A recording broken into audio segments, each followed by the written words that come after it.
Silakan duduk Bapak Ibu Saudara, ya. Tema kecil GMS di bulan Agustus itu adalah temanya doa, ya.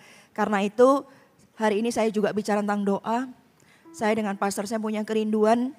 Ini sudah berminggu-minggu bicara tentang doa ya. Ini tanggal 24 Agustus, minggu depan udah akhir Agustus. Kami berdoa satu bahwa doa itu bukan menjadi pilihan dalam hidup Anda, tapi itu adalah kebutuhan. Terlebih lagi doa itu menjadi gaya hidup jemaat gereja Mawar Syaron Denpasar dari umum 1 sampai umum 4. Setuju dengan saya, bisa kasih tepuk tangan buat Allah kita. Kenapa doa biar menjadi gaya hidup? Kalau sudah jadi gaya hidup itu saudara seperti yang saya bilang di ibadah sebelumnya, kalau kita makan ya, kita makan pakai tangan kanan, kita diajarin cara pegang sendok yang bagus, table of manner-nya bagaimana. Lalu setelah itu kita makan jangan kecapan. Pertama kita lakukan itu mungkin agak kesulitan. Tapi lama kelamaan kita akan menjadi terbiasa. Ketika sudah terbiasa menjadi sebuah lifestyle kehidupan kita, sehingga secara otomatis kalau kita makan kita akan pakai tangan kanan, cara pegang sendoknya bagaimana dan kita tidak akan kecapan. Kenapa? Karena sudah otomatis. Demikian juga kalau doa menjadi gaya hidup kita, menjadi lifestyle kita, maka kalau Anda tidak berdoa, satu hari itu Anda tidak berdoa, entah karena Anda buru-buru atau segala macam, sebelum tutup mata Anda akan gelisah. Anda akan gak enak. Aduh, aku belum doa. Secapek Anda, apapun Anda tidak akan memilih untuk tidur, tapi Anda akan duduk, Anda berlutut kalau perlu, turun dari tempat tidur Anda, dan Anda mulai bersekutu sama Tuhan. Kenapa? Karena sudah menjadi lifestyle, sudah menjadi gaya hidup. Gitu ya, kurang rasanya kalau belum berdoa. Dan itu yang menjadi doa kami, bahwa setiap jemaat gereja Mawar Syaron Denpasar, Nusa Dua, Tabanan, mereka punya gaya hidup berdoa. Ya, doa itu sederhana Bapak Ibu Saudara ya, tidak perlu bertele-tele kata firman Tuhan. Kalau kita itu kenal dekat sama orang, kita ngomongnya terus terang, tolong mampir bentar, aku sakit perut. Ya, karena udah kenal, udah akrab. Tapi kalau kepada orang asing gak mungkin, malu ya. Ngomongnya tidak go straight, tapi muter-muter dulu, basa-basi ya. Kenapa basa-basi baru kenal? Oh iya, rumahnya di mana? Basa-basi. Tuhan berkata, kamu jangan bertele-tele kalau berdoa. Karena kalau kamu doanya bertele-tele, kamu seperti orang yang tidak mengenal Allah. Kalau kita kenal dia Bapak kita, enggak usah bertele-tele. Doa itu sarana komunikasi kita dengan Tuhan. Tuhan bicara sama kita, kita bicara sama Tuhan lewat doa. Doa hal sederhana, bisa dilakukan kapanpun, dimanapun. Saya dilawat Tuhan juga di kamar mandi sering juga, ya. Di dapur kadang lagi masak, bisa aja dilawat Tuhan, ya. Di mana? Doa bisa di mana saja, kapan saja. Tidak mesti ada jam saat teduh, ya ada. Tapi saya begitu communicate. Saya Tuhan, thank you ya Tuhan, tutup mata, arahkan hati pikiran kepada Tuhan, sudah terhubung. Dan dalam segala situasi, bukan cuma doa ketika butuh, tapi doa itu adalah sebuah kebutuhan seperti nafas. Tidak mungkin kita nafasnya pas butuh, kita nafas setiap hari. Sama, doa itu seperti nafas. Kita bukan hanya berdoa ketika butuh, tapi setiap waktu kita bernafas, setiap waktu kita perlu terus untuk berdoa kepada Tuhan. Bukan pada waktu butuh saja, dalam segala situasi kondisi kita. Baik kita baik-baik saja, kita juga perlu berdoa. Tidak berlama-lama, ibadah tadi pagi saya bicara tentang doa adalah nafas hidup orang Kristen. Ada kuasa doa yang berkenan di hadapan Allah, keteladanan Yesus dalam berdoa. Anda bisa dengerin di YouTube GMS Bali atau di YouTube PS Lanitan. Anda bisa dengar ya khotbah-khotbah itu biar membangun hidup Anda semua ya. Keteladanan Yesus dalam berdoa. Yang pertama, apa keteladanan Yesus dalam berdoa? Bapak Ibu Saudara, puji Tuhan ya, kita tuh punya Tuhan yang Tuhan yang tidak cuma bicara saja, tetapi meneladankan kehidupannya untuk setiap umatnya. Sehingga ketika kita baca Alkitab, kita belajar tentang teladannya. Nah, kita belajar tentang keteladanan Yesus dalam berdoa. Apa saja? Yang pertama, Yesus berdoa untuk memperoleh kekuatan dalam menghadapi penderitaan dan pergumulan. Jadi kalau Anda mengalami penderitaan dan pergumulan, jangan cari tempat alamat yang lain, cari Tuhan Yesus. Karena Yesus ketika di muka bumi, ketika dia mengalami pergumulan dan penderitaan, dia carinya kepada Bapa, kepada Bapaknya. Lukas 22 ayat 44 bilang begini, ia sangat ketakutan. Ini peristiwa di Taman Getsemani, kita sama-sama tahu peluhnya seperti darah. Saudara, tidak ada pergumulan yang lebih menyesakkan daripada apa yang terjadi sama Yesus. Yesus ini taruhannya sudah nyawa. Dan kalau bilang nyawa itu pun dia itu nyawanya bukan karena kesalahannya. Tapi karena itu menebus dosa Anda dan saya. Menebus dosa manusia. Karena kesalahan orang lain dia mengalami hukuman itu. Itu paling berat saudara. Paling sulit, paling susah.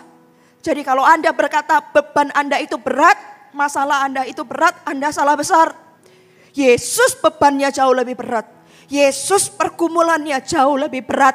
Lebih berat mana? Yesus yang harus menanggung salib itu bukan karena kesalahannya. Tapi karena untuk Anda dan saya, untuk orang lain. Dia menanggung itu.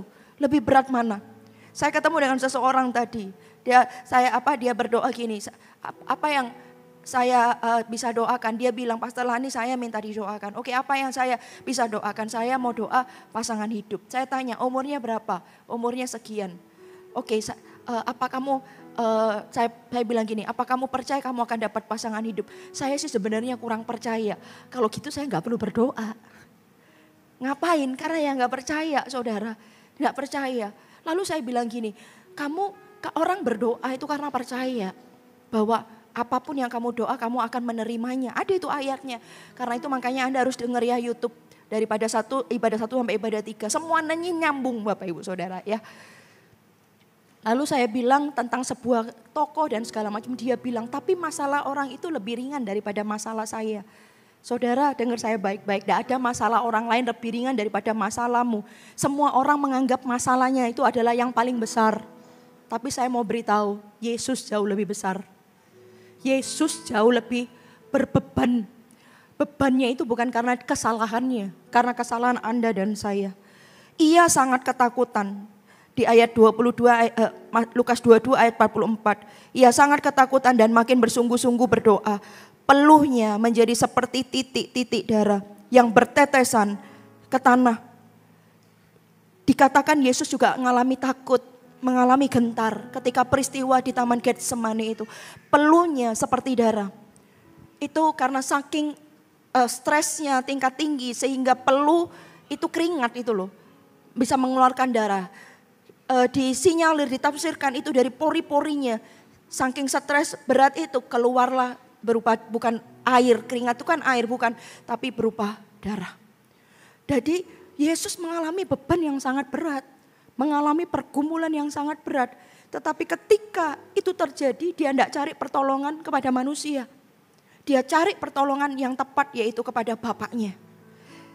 Dia berjaga-jaga, dia berdoa, dia bersungguh-sungguh berdoa. Dia tahu dia menghadapi yang sulit, dia malah lebih sungguh berdoa. Ada berapa banyak orang Kristen punya masalah malah meninggalkan Tuhan. Ada masalah cari Tuhan, itu alamat yang tepat benar. Tapi kadang ya enggak usah pakai ada masalah gitu loh Bapak Ibu, kita sudah cari Tuhan. Kita sudah berdoa, kita sudah punya gaya hidup doa. Yang pertama Yesus meneladankan, Yesus dia berdoa untuk memperoleh kekuatan dalam menghadapi penderitaan dan pergumulan. Matius 26 ayat 41 bilang begini, berjaga-jagalah. Matius 26 ayat 41, berjaga-jagalah dan berdoalah supaya kamu jangan jatuh ke dalam pencobaan. Roh memang penurut tetapi daging lemah. Berjaga-jaga dan berdoalah.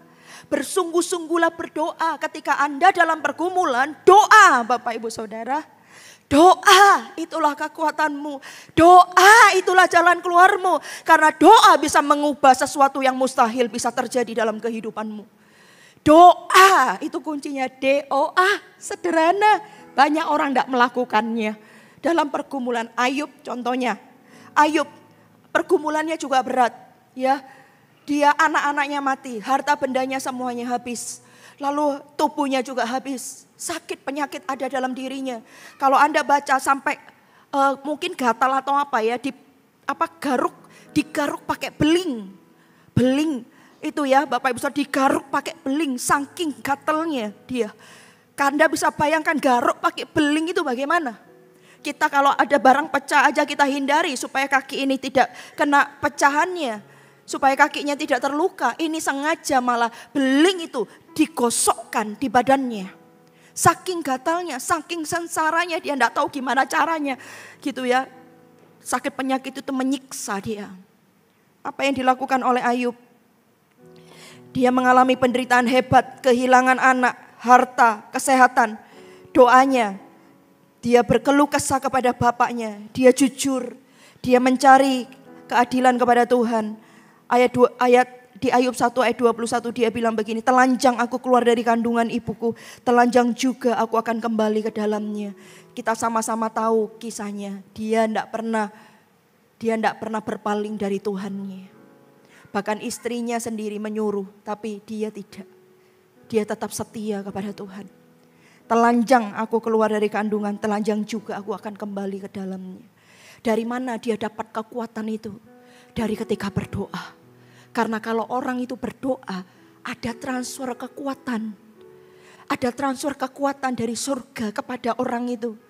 Ada transfer kekuatan dari yang tidak terbatas. Bukankah Allah kita tidak terbatas? Allah kita itu maha.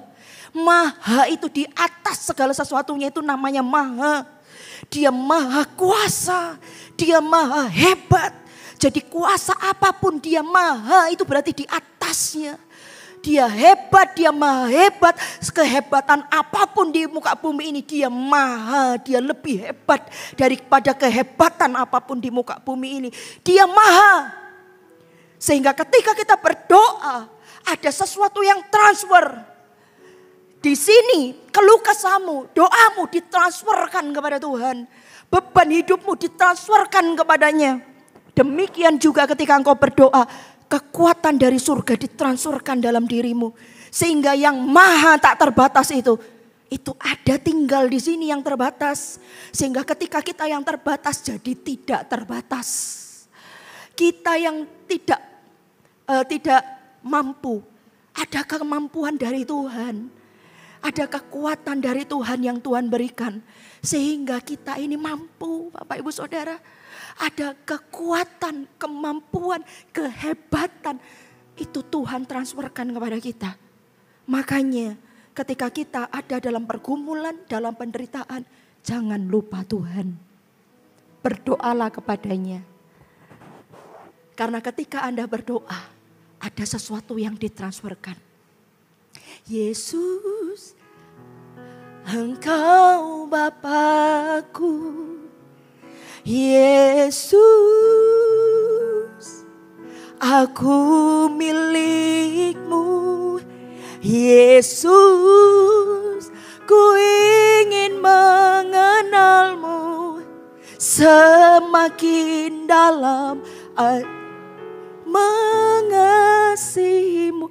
Nyanyi ini aja, Anda tutup mata nyanyi ini. Yesus, Engkau Bapakku. Tahu apa yang ditransferkan? Rasa aman. Aku punya Bapa yang luar biasa. Aku milik-Mu. Yesus, aku bukan milik dunia ini. Dunia menolakku, Yesus tak pernah menolakku. Nyanyi pujian ini aja, tutup mata aja. Nyanyi pujian ini. Yesus, Engkau Bapakku. Tidak akan tahan Anda bisa keluar air mata. Kenapa? Engkau aman. Seperti ada yang memelukmu. Pribadi yang kuat, pribadi yang hangat, pribadi yang menerimamu apa adanya. Mungkin engkau buat kesalahan hari itu sehingga engkau punya hutang piutang. Sehingga engkau terikat pinjol. Gali lubang, tutup lubang. Ini sudah tidak ada lagi lubang yang bisa digali. Engkau dicari sana sini. Bahkan orang-orang terdekatmu sudah ditelepon semua. Engkau sedang ketakutan. Ketika engkau tutup matamu dimanapun engkau berada. Mungkin kau lagi di kamar mandi gereja. Lagi di kamar mandi terima telepon dari debt kolektornya itu. Dan engkau tahu engkau salah. Lalu engkau tutup matamu. Dia Bapa yang baik. Engkau memang harus tanggung jawab dengan kesalahan yang kau buat.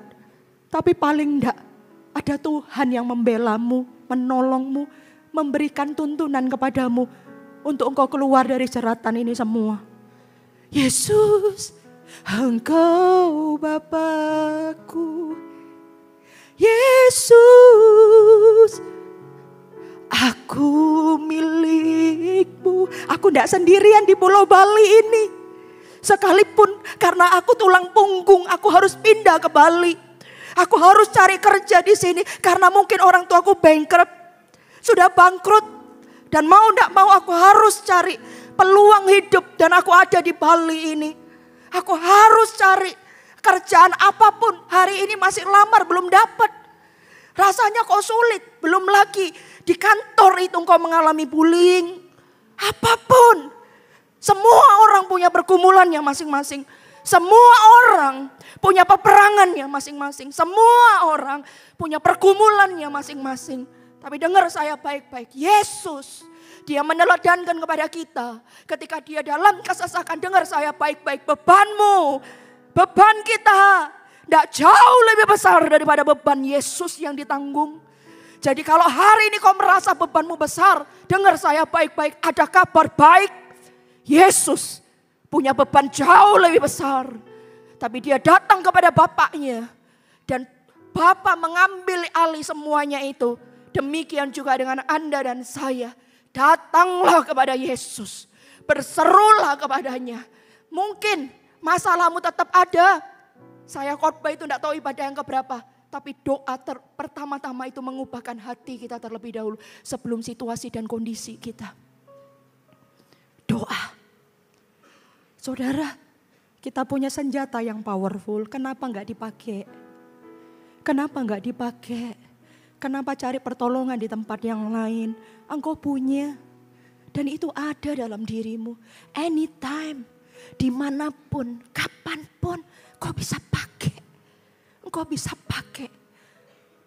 Wah, saya ketika masa sesek dalam hati ini, saya cuma tutup mata. Dan saya tahu, saya panggil namanya. Yesus, Engkau Bapakku. Yesus, aku milikmu. Yesus, ku ingin mengenalmu semakin dalam. Ajarku kadang nangis seperti anak kecil. Ngomong sama papanya, Pak, aku takut loh. Aku ada di pulau ini, aku takut. Seperti ada banyak musuh yang sedang mengejarku. Kadang cuman gitu, gak ngomong apa-apa. Tapi saya tahu doa itu, Tuhan sekalipun kita gak ngomong, air mata kita itu berisi teks. Di surga itu ada teksnya, air mata kita sekalipun kita gak ngomong. Air mata kita langsung mungkin ya di surga itu langsung keluar tek tek tek tek tek tek tek tek tek tek tek tek tek tek tek berupa narasi, tidak usah cerita masalahmu apa, air matamu itu saja sudah berbicara dalam kehidupan Yesus dan dia mendengarmu dan dia memperhitungkan setiap air matamu. Katakan amin. Jangan cari pertolongan di tempat lain. Datang kepada Yesus. Jemaat GMS dan Pasar, kau punya kekuatan. Kau tidak sendirian di pulau ini. Engkau punya Yesus dalam hidupmu. Dan ada saluran untuk ke sana. Doa. Karena itu jemaat GMS dan Pasar. Tidak boleh tidak ada yang berdoa. Kita semua adalah jemaat yang berdoa. Kasih tepuk tangan buat Allah kita. Yang kedua, apa keteladanan Yesus? Yang kedua, keteladanan Yesus. Yesus memprioritaskan doa sebelum melakukan aktivitas atau di tengah-tengah kesibukannya. Di dalam Markus 1 ayat 35, ini hal sederhana, Yesus itu memprioritaskan berdoa sebelum dia melakukan aktivitas atau di tengah-tengah kesibukannya. Markus 1 ayat 35. Pagi-pagi benar, waktu hari mulai gelap, ia bangun. Pagi-pagi benar, hari mulai gelap. Salah ya. Sebentar. Oh ya, waktu hari masih gelap, berarti ini subuh. Jamnya enggak tahu, kalau di Bali, kalau ya saya bisa salah, kadang jam 5:30 ya. Kadang mau terang, kadang ada yang jam 6:30, enggak tahu bulan-bulan tertentu agak lebih lama keluarnya. Tapi kalau ini dibilang pagi-pagi benar berarti subuh, sebelum ngapa-ngapain. Tuhan, waktu hari masih gelap, ia bangun dan pergi keluar. Apa yang ia lakukan? Ia pergi di tempat yang sunyi dan berdoa di sana. Itulah kekuatan Tuhan Yesus. Pagi-pagi benar, dia sediakan waktu buat Tuhan. Dia enggak aktivitas yang lain. Aduh, kalau ngikutin pekerjaan ini enggak akan pernah habis. Ikut aktivitas ini enggak akan pernah habis. Ada aja. Tapi Yesus memberikan teladan. Sebelum dia memulai hari, dia sudah menyediakan waktu buat Bapa. Dia bersekutu, dia di tempat yang sunyi. Bahkan saudara, kalau mungkin engkau belum punya tempat sendiri, engkau mungkin suami istri masih kos, jadi kamarnya cuma satu itu. It's okay, ambil waktu sudah komitmen.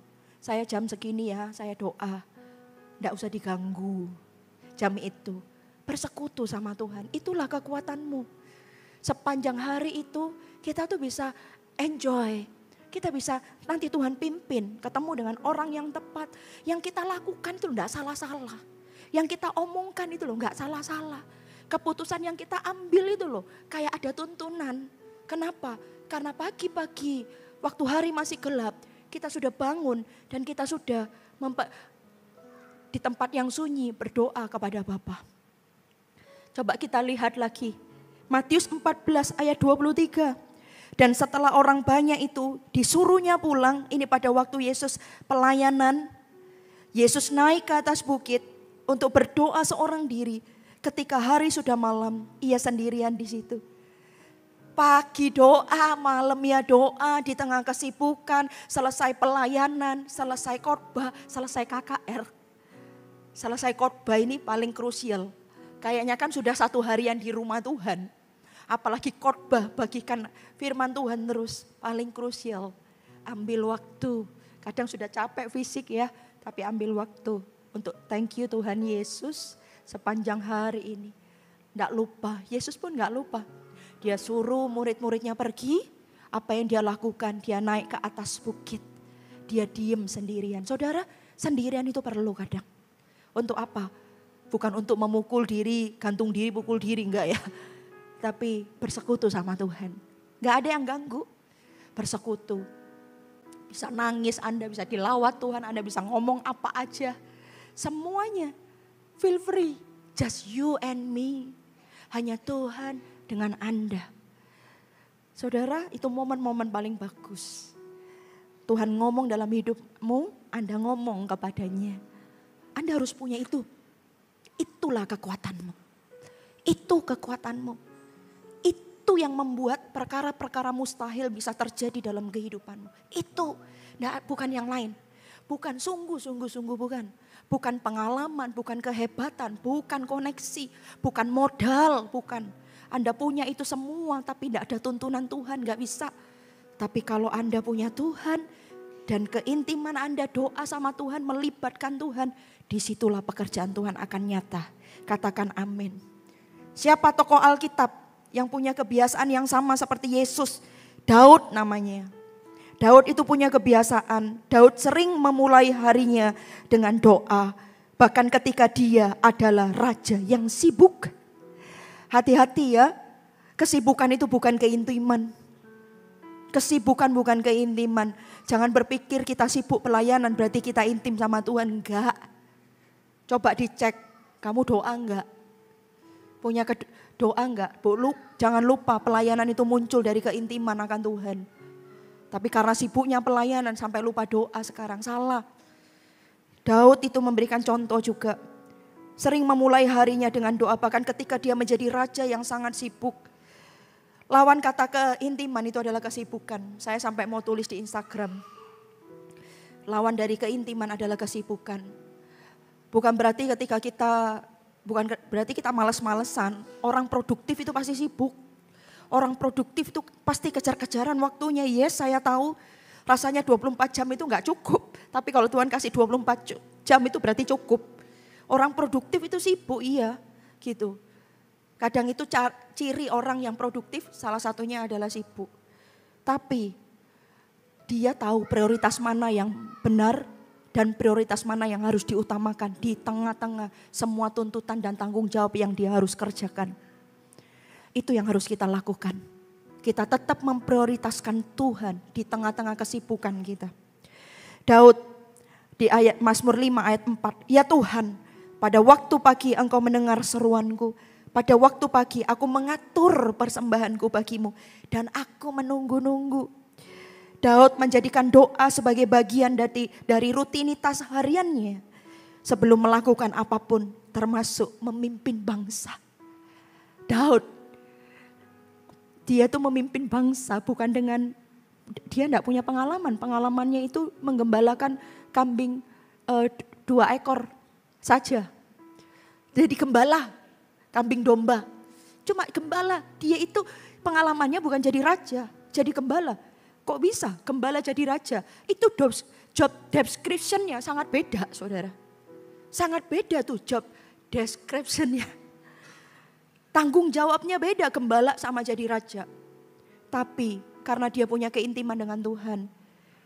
Ketika dia dipilih menjadi raja, Tuhan menolong dia, memampukan dia.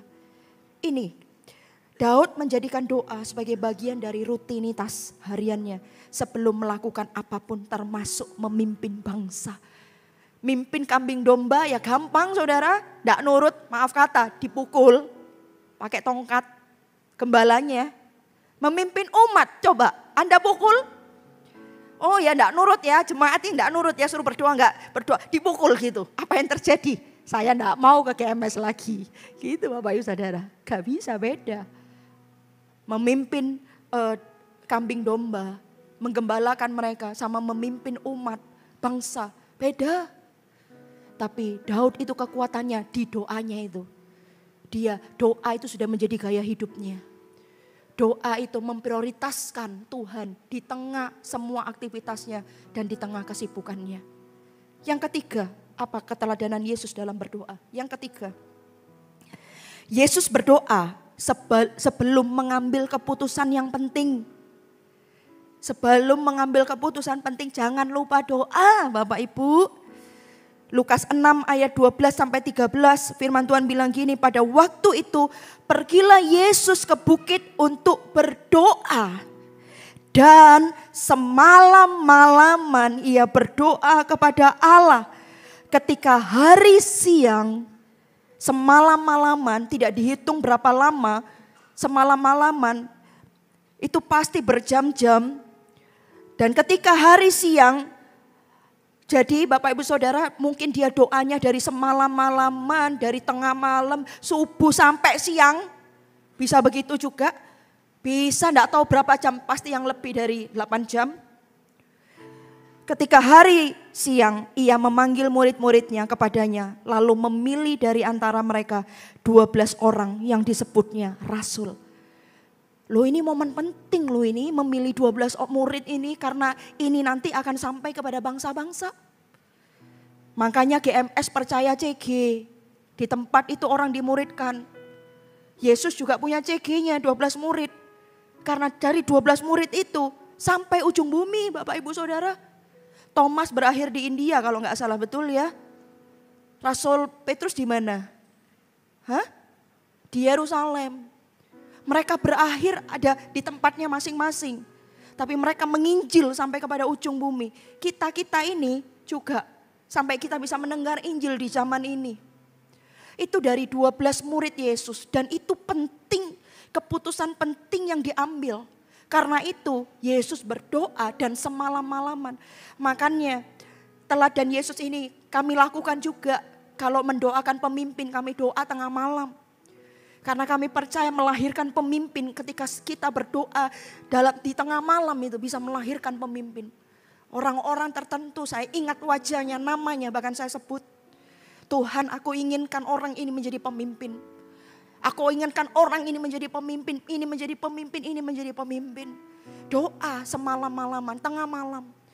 Yesus mengambil keputusan yang penting untuk memilih 12 muridnya. Dia berdoa terlebih dahulu. Yesus ini Tuhan. Tapi dia meneladankan itu kepada Anda dan saya. Bukankah Yesus Maha Tahu? Sesungguhnya tidak perlu doa. Tapi di dalam Alkitab ditulis dia berdoa. Dan semalam-malaman dia berdoa. Itu kasih contoh buat Anda dan saya. Firman ini untuk dicontoh. Firman ini untuk diteladani Bapak Ibu Saudara. Kalau Yesus melakukan itu, kita juga. Sebelum kita mengambil keputusan untuk kita bekerja, keluar dari pekerjaan. Doa, Tuhan akan tuntun. Ketika engkau memilih pasangan, ketika engkau doa minta pasangan. Ketika engkau ini harus maju atau diem ya Tuhan. Kayaknya kok serba salah. Doa. Di keputusan hidup kita ini dari keputusan demi keputusan loh Bapak Ibu Saudara. Hidup ini dari keputusan demi keputusan. Dan kita loh tidak pernah tahu masa depan. Tapi kalau kita berdoa kita sedang melibatkan Tuhan. Untuk keputusan kita hari ini yang akan berdampak di masa yang akan datang. Dan keputusannya itu tepat. Sekalipun memberikan, ada contoh juga Yudas Iskariot. Itu pilihannya dia. Untuk dia tidak memilih untuk tetap apa yang menjadi kebenarannya dia. Dia memilih kehendaknya bukan kehendak Yesus. Tapi Yesus meneladankan keputusan penting berdoa. Siapa lagi contoh Alkitab tokoh? Daud juga tetap. Firman Tuhan katakan di dalam 2 Samuel 5 ayat 19. Kemudian Daud meminta petunjuk kepada Tuhan. Apakah aku harus maju melawan orang Filistin itu? Akan kau serahkan mereka ke dalam tanganku? Tanda tanya. Tuhan menjawab Daud, majulah. Sebab aku pasti akan menyerahkan orang Filistin itu ke dalam tanganmu. Daud sebelum pergi berperang atau mengambil keputusan besar sebagai raja. Dia sering bertanya kepada Tuhan. Saat dia melawan orang Filistin, dia tanya kepada Tuhan. Haruskah aku maju Tuhan? Apakah engkau akan menyerahkan mereka ke dalam tanganku? Tuhan menjawab Daud, maju. Sebab aku akan menyerahkan orang Filistin itu ke dalam tanganmu. Tokoh siapa lagi Alkitab? Nehemia. Nehemia punya kebiasaan selalu berdoa. Lihat. Ditulis selalu doa itu menjadi kebiasaan Bapak Ibu Saudara. Kalau Anda baca tokoh-tokoh Alkitab, doa itu selalu menjadi kebiasaan. Jadi saudara bagaimana kalau kita doanya cuma Senin Kemis, maaf kata. Doanya kalau butuh aja, kalau perlu aja. Doa bukan menjadi gaya hidup saudara. Makanya gak heran Anda mengalami Tuhan, tidak mengalami Tuhan itu Senin Kemis. Anda tidak bisa setiap hari mengalami penyertaan dan pertolongan Tuhan. Kenapa? Karena doa itu bukan menjadi kebiasaan. Kalau Anda baca tokoh-tokoh Alkitab dalam Alkitab ini, doa itu selalu menjadi kebiasaan mereka. Kebiasaan, Nehemia juga punya kebiasaan. Selalu berdoa terlebih dahulu, bahkan sebelum berbicara dengan raja. Atau mengambil tindakan penting dalam pembangunan tembok Yerusalem. Ingat Nehemia, dia punya hati, punya beban karena melihat tembok Yerusalem menjadi reruntuhan. Dia hari itu adalah juru minuman raja. Sehingga hatinya benar-benar tergerak pengen bangun tembok Yerusalem. Apa yang dia lakukan? Dia berdoa kepada Tuhan. Dia berdoa sebelum dia ngomong ke raja. Dia berdoa kepada Tuhan.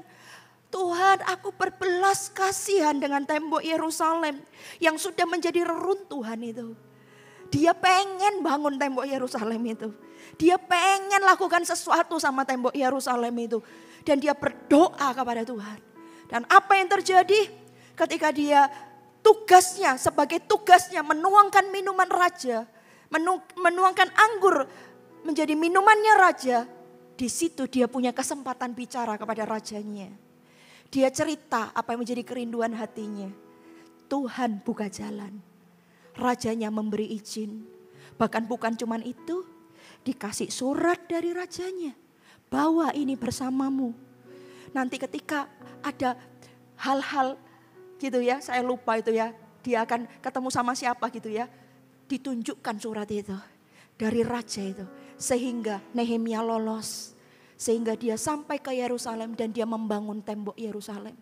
Dia mengalami tantangan, ada Sanbalat dan Tobia. Apa yang dia lakukan? Dia berdoa kepada Tuhan. Jadi kebiasaannya dia. Doa itu kebiasaannya. Jadikan doa itu lifestyle, gaya hidup. Kalau itu jadi lifestyle, Bapak Ibu Saudara, siapa yang punya tas kesayangan? Atau tas satu-satunya lah anggap itu. Anda punya tas ransel itu. Dari Anda kuliah Anda pakai itu. Sampai Anda kerja Anda pakai itu. Ini sudah melekat dalam diri Anda. Tas ini sudah melekat sama Anda. Sehingga secara otomatis kalau Anda pergi Anda akan cari tas itu. Akan Anda cari. Dan sudah menjadi kebiasaanmu kalau engkau keluar engkau bawa tas itu. Tidak bawa yang lain. Sehingga sekalipun biasanya di dalam tas itu banyak sekali barang-barang yang Anda masukkan. Tapi hari itu Anda tidak perlu barang-barang itu. Mungkin Anda tidak akan bawa barang-barang itu. Tapi tas itu akan tetap Anda bawa. Kenapa? Udah lifestyle-mu. Kalau engkau keluar dari kamar kosmu, Anda bawa tas itu. Sudah melekat itu. Sudah jadi kebiasaan. Jadikan doa itu kebiasaan. Sehingga Anda kalau tidak doa itu nggak enak. Apa aja dalam hidupmu, Anda libatin Tuhan. Apalagi keputusan-keputusan penting. Bukankah hidup ini keputusan demi keputusan. Oh iya loh, Anda mau bangun pagi, mau senus-senus, abaikan atau berhenti. Itu kan keputusan. Udah tahu jamnya, dikit lagi, senus 15 menit lagi. Itu karena senusnya 15 menit, ada yang 30 menit. Keputusan kan. Bangun, mau langsung mandi atau berdoa terlebih dahulu. Keputusan. Mau mandi, ambil baju yang mana, mau pakai apa, keputusan. Ya kalau gitu enggak usah tanya Tuhan ya, enggak usah doa. Tuhan, aku hari ini pakai baju apa? Jangan-jangan. Itu sama punya peluru, tapi untuk itu bukan untuk musuh itu. Diajak guyon kok enggak bisa juga ya Bapak Ibu ya. Nah, baru ketawa. Gak usah doa yang kayak gitu, Tuhan hari ini aku pakai sepatu yang putih atau yang hitam. Pakai terserah lah, mau pakai putih hitam juga gak apa-apa. Lagi tren. Maksudnya itu doa itu untuk sesuatu yang berguna. Libatkan Tuhan untuk keputusan-keputusan penting dalam hidupmu. Coba kita lihat Bapak Ibu Saudara ya. Nehemia, apa yang dilakukan oleh Nehemia? Ya, kebiasaan Nehemia selalu berdoa terlebih dahulu. Bahkan sebelum berbicara dengan raja atau mengambil tindakan penting dalam pembangunan tembok Yerusalem. Nehemia 2 ayat 4. Lalu aku berdoa kepada Allah semesta langit. Kemudian aku berkata kepada raja. Habis doa baru dia berkata. Ia tidak mau bertindak tanpa terlebih dahulu memohon hikmat Tuhan. Bahkan dalam tekanan waktu. Itu kan memang ada waktunya, tembok Yerusalem sudah menjadi reruntuhan. Ini urgent calling. Dia melibatkan Tuhan. Yang keempat, yang terakhir, apa teladan Yesus dalam berdoa? Yang keempat, Yesus berdoa syafaat untuk murid-muridnya dan untuk kita semua. Yohanes 17 ayat 20, dan bukan untuk mereka ini saja aku berdoa. Tetapi juga untuk orang-orang yang percaya kepadaku oleh pemberitaan mereka. Karena Tuhan memakai doa untuk bekerja bagi umatnya. Saudara, Yesus meneladankan. Yesus itu berdoa loh buat murid-muridnya. Buat Anda dan saya. Sampai sekarang di surga Yesus berdoa buat Anda dan saya. Kalau Yesus meneladankan berdoa bukan hanya untuk dirinya sendiri. Tapi buat orang lain, orang Kristen juga sama. Kita tidak boleh jadi orang Kristen yang egois. Yang cuma doa untuk kita, untuk kita, untuk kita. Untuk masalah kita, mujizat, pertolongan, kesembuhan, pemulihan untuk kita. Tapi kita juga harus berdoa buat orang lain. Supaya orang lain disembuhkan. Supaya orang lain diselamatkan. Supaya orang lain dipulihkan. Supaya orang lain beroleh jalan keluar. Kita juga harus berdoa. Why? Yesus mengajarkan. Karena sampai sekarang juga. Yesus itu masih berdoa. Buat Anda dan saya murid-muridnya. Dia berdoa. Firman Tuhan katakan di dalam 2 Tawari 7 ayat 14. Dan umatku yang atasnya namaku disebut, merendahkan diri, berdoa dan mencari wajahku, lalu berbalik dari jalan-jalannya yang jahat, maka aku akan mendengar dari surga dan mengampuni dosa mereka serta memulihkan negeri mereka. Lihat, karena doanya orang Kristen untuk bangsa, untuk negeri, untuk orang lain, Tuhan mendengar dan memulihkan mereka. Yesus berdoa buat Anda dan saya sampai hari ini. Yesus berdoa buat murid-muridnya, Anda dan saya adalah murid Yesus. Kita meneladankan Yesus, kita tidak boleh berdoa hanya untuk diri kita sendiri. Kita berdoa buat orang lain, supaya orang lain diselamatkan, disembuhkan, dipulihkan. Katakan amin. Doa syafaat. Nih, Tuhan memilih untuk menggandeng doa umatnya dalam pekerjaannya di dunia. Tuhan mencari partner kerja, partner doa, karena Tuhan mau bekerja kepada umatnya. Tuhan mencari Anda dan saya ini untuk dijadikan partnernya. Tuhan memilih untuk menggandeng doa umatnya dalam pekerjaannya di dunia. Saat kita berdoa syafaat, kita mengundang campur tangan Tuhan dalam hidup orang lain. Abraham melakukannya, dia doa syafaat untuk Sodom dan Gomora. Sodom dan Gomora akhirnya tidak ditemukan orang benar, hanya Lot dan anak-anaknya, istrinya pun menjadi tiang garam. Tapi diselamatkan, Lot hidupnya diselamatkan karena doa syafaat Abraham. Jangan-jangan keluargamu diselamatkan karena doamu. Engkau yang berdoa buat keluargamu. Jangan-jangan keluargamu dipulihkan. Bahkan bangsa ini dipulihkan karena ada orang yang berdoa buat bangsa ini. Di Almalonga itu ada orang-orang 7-6 orang berdoa untuk Tuhan pulihkan Almalonga. Amalonga. Tuhan pulihkan Amalonga. Mereka berdoa sehati, berdoa minta revival kebangunan rohani. Tuhan pulihkan Amalonga. Bahkan buah-buah itu gede-gede. Terjadi sebuah fenomena yang luar biasa. Karena Tuhan tidak cuma mempertobatkan bangsa itu, kota itu, tapi Tuhan memulihkan negeri mereka. Sehingga buahnya besar-besar. Ya, itu wortelnya gede-gede. Wah, kayak giant-giant. Kayak itu loh, kayak film-film yang raksasa-raksasa. Dunia raksasa. Sehingga wortelnya juga menjadi raksasa. Demikian juga terjadi di Amalonga. Karena ada orang berdoa. Revival terjadi. Ada orang yang berdoa buat Afrika. Afrika mengalami pemulihan dari Tuhan. Saya dengar baru ini tahun 2025 seorang hamba Tuhan besar, Pastor KKR 6 juta orang-orang Afrika. Wow. Kenapa? Karena ada seorang Reinhard Bonke yang waktu itu sekarang hamba Tuhan itu meninggal. Saya ini gak kenal Reinhard Bonke. Saya juga gak pernah datang ke pelayanannya. Kalau Pastor Benny Hinn saya pernah. Benar-benar ini hamba Tuhan yang diurapi Tuhan. Saya itu di overflow-nya waktu itu. Cuman di depan layar gede gini loh. Saya duduk di sini, layarnya segede ini kursinya. Overflow cuman ruangan yang kosong, ada kursinya cuman ada layarnya. Ada panggungnya, gak ada orangnya sama sekali. Cuman layar doang. Saya duduk di depannya, saya dapat paling depan. Hamba Tuhan ini nyanyi. Cuman nyanyi ngomong haleluya gitu. Kerasa badan saya itu bisa shaking gini Bapak Ibu Saudara.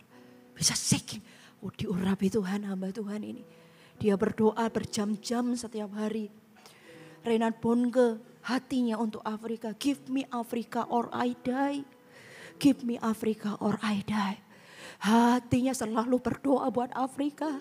Tuhan Afrika give me Africa or I die. Dia ada momen harusnya KKR tidak jadi karena kerusuhan. Tapi dengan cara Tuhan yang ajaib, Tuhan bukakan jalan. Sehingga dia bisa berkhotbah. Dan tahu Anda, sekali berkhotbah sampai pohon-pohon hutan ditebangin. Karena tidak ada tempat yang menampung KKR yang dia adakan. 2-3 juta orang yang hadir. Dan jutaan orang memberi diri menerima Yesus sebagai Tuhan dan Juru Selamat. Baptisnya bukan gini lagi. Gempor tangannya kalau gini. Jutaan orang baptis pakai pemadam kebakaran itu loh airnya. Dia baptis, terima dalam nama Yesus. Bapak Ibu Saudara, saya bukan di zaman Reinhard Bonnke. Itu berapa puluh tahun yang lalu. Tapi ketika saya waktu itu khotbah, saya ketemu dengan orang yang dia berkata, saya bertobat di KKR Pastor Reinhard Bonnke. Dia hari ini ada dan dia tetap cari Tuhan. Dia bilang, saya tidak pernah lupa hari itu. Karena itu terjadi di depan rumah saya. Di lapangan yang sangat luas. Saudara, doa itu besar kuasanya. Dan Tuhan cari partner-partnernya. Membangkitkan pemimpin. Tuhan cari, Tuhan pakai engkau. Tuhan pakai engkau, kau pemimpin misalnya. Tuhan pakai engkau loh. Untuk apa? Membangkitkan orang-orang yang Tuhan percayakan dalam kehidupanmu. Di bawah penggembalaanmu ini. Jadi pemimpin. Kalau Anda tidak pernah berdoa buat mereka, bagaimana mereka bisa menjadi pemimpin? Bagaimana mereka juga bisa dipakai Tuhan? Enggak. Jangan-jangan kita jadi orang egois, pemimpin yang egois. Cuman kita yang dipakai Tuhan. Anak-anak kita enggak bangkit. Anak-anak kita enggak racing lead. Mereka enggak bangkit, semuanya dipakai Tuhan. Tuhan pakai kita membangkitkan anak-anak rohani yang Tuhan percayakan dalam hidup kita. Tuhan pakai kita menyelamatkan pulau ini bagi kemuliaan-Nya. Tuhan pakai kita menyelamatkan keluargamu demi kemuliaan namanya. Kasih tepuk tangan buat Allah kita.